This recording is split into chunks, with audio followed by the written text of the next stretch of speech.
my closing eyes, shine through the gloom and point me to the skies.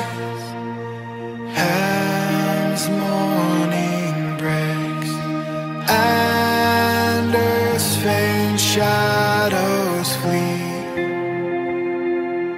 in a life in death, the Lord abide with me.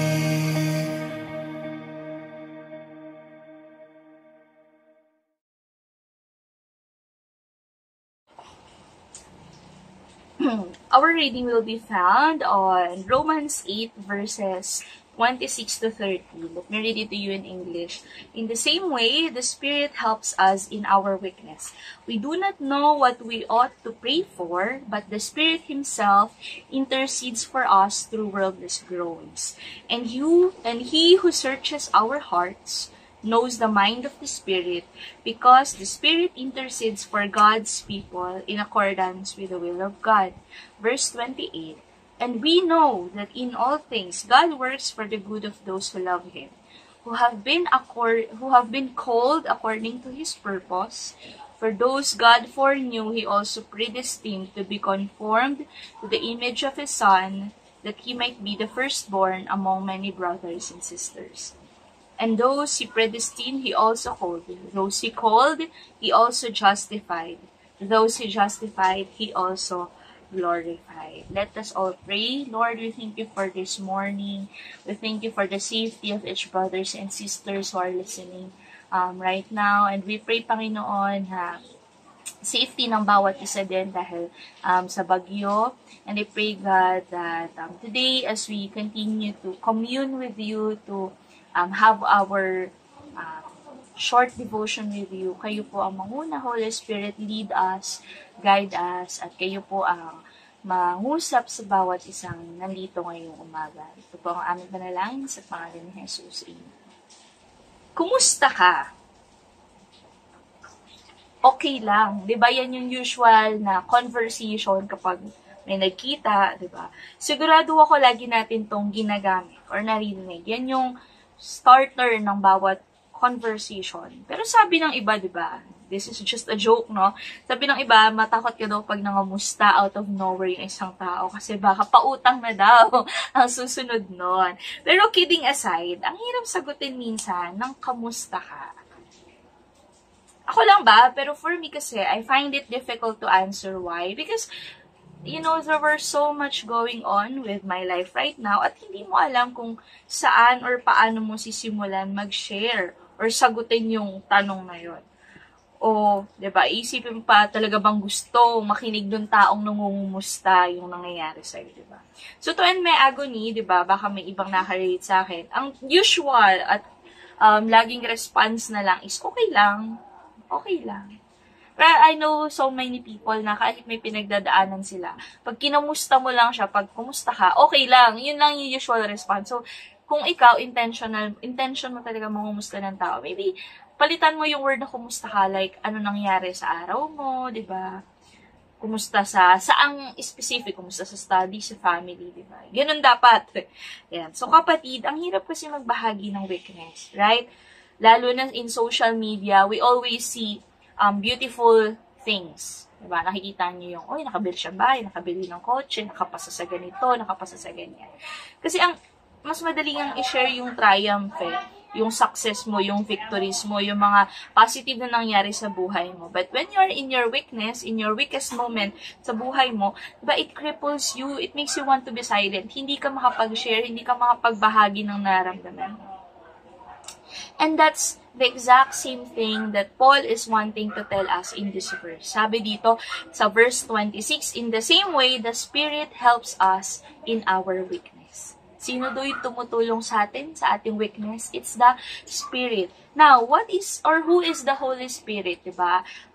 Three person na nga po ang ating Diyos, diba? God the Father, God the Son, God the Father, God the Son, Jesus, and God the Holy Spirit. They're all equally important, nung umakyat po si Jesus, according to the Bible, sabi sa isang verse, He did not leave us like orphans. Hindi tayo inabandona ng Panginoon. He sent what? Diba? He sent the Holy Spirit to comfort you, to remind you, and to strengthen you. Yun yung purpose ni Holy Spirit. Okay?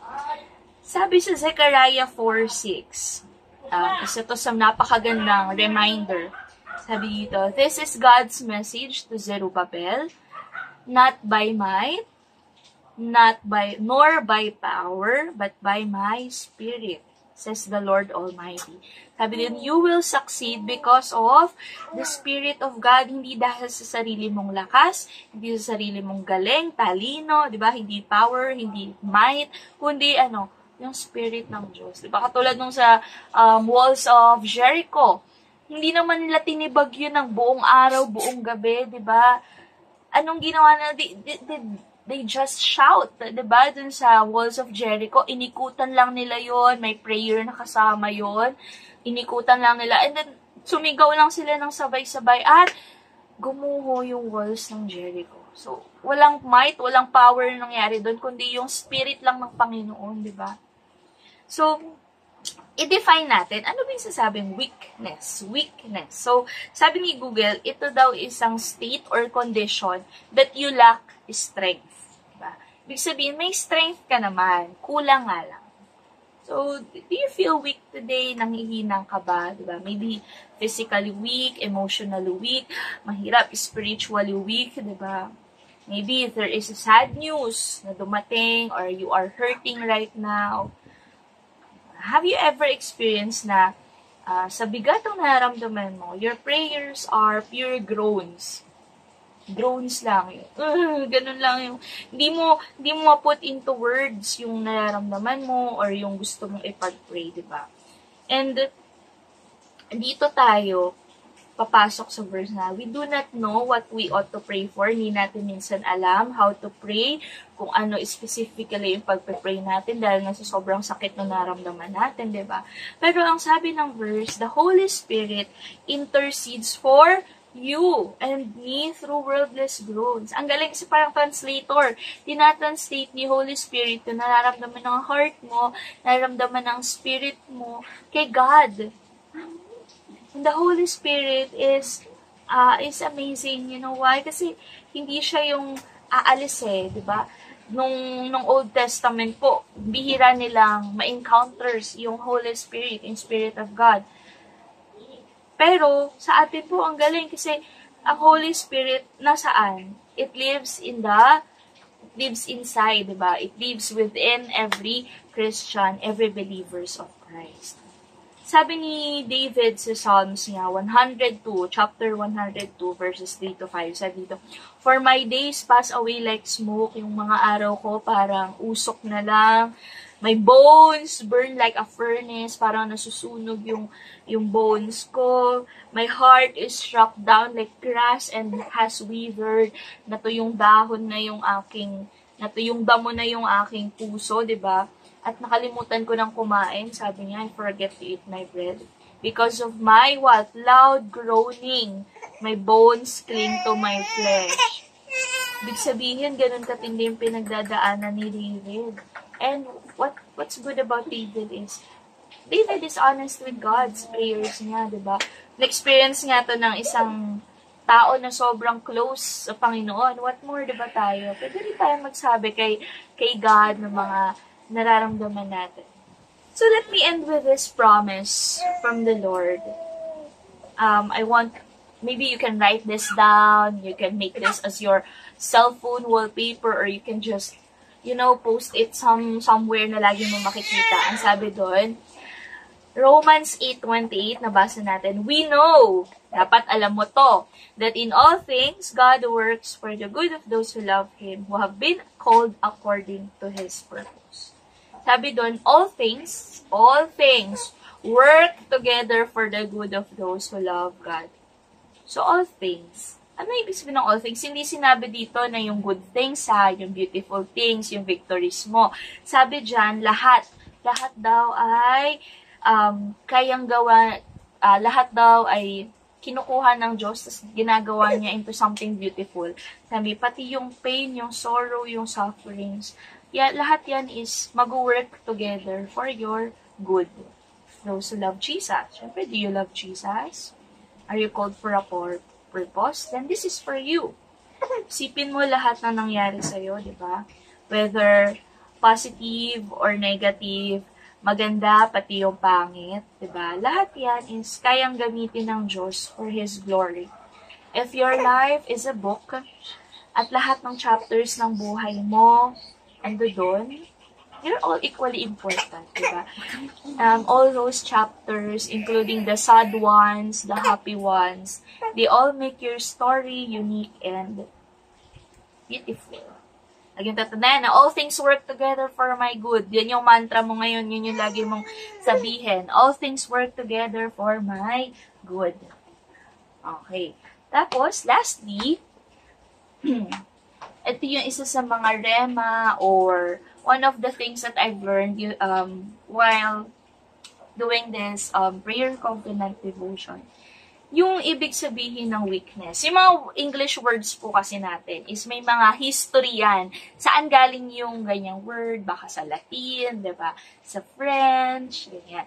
So, ang weakness po pala na word, ang history niya or ang pinanggalingan niya is Proto-Indo-European root for weak. Weak. Ayan. Weak, which means, ano ang ibig sabihin ng weak? Mahina ba pag sabing weak? No. Ibig sabihin po ng weak is bend. Bend. Paano ba? Bend. So, katulad ngayon, may storm. And if you have a tree outside, di ba? Makikita mo na sa lakas ng hangin, magbe-bend. Magbe-bend yung mga trees, yung mga halaman. So, ano yung gusto kong iwan sa inyo as we have this devotion? It means that every time you feel weak, kapatid, kapag feeling mo nang hihina ka or dumarating ka na sa weak moments ng buhay mo, di ba? Hindi mo kailangan tumayo, magmukhang okay, di ba? Don't need to walk around like everything is fine.